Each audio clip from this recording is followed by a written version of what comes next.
It was a satanic attempt to corrupt humanity at the genetic and spiritual level. Satan knew from Genesis 3 that the Messiah would come from the seed of the woman.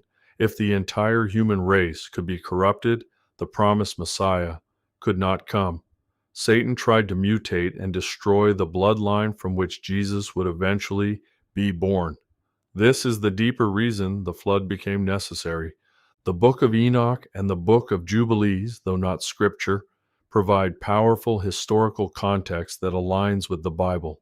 They describe how these fallen angels taught humanity forbidden knowledge such as sorcery, enchantments, weaponry, warfare, and occult secrets. They introduced spiritual corruption that infected the entire world in just a few generations.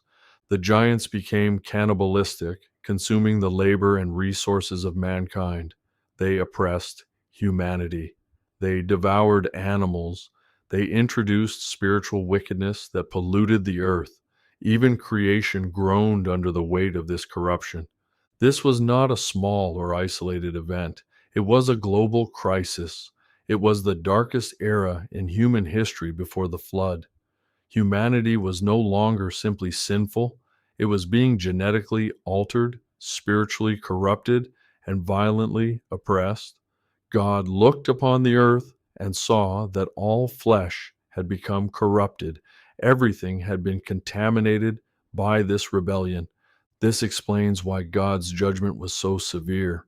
The flood was not only judgment for human sin, it was the necessary cleansing to preserve the human race.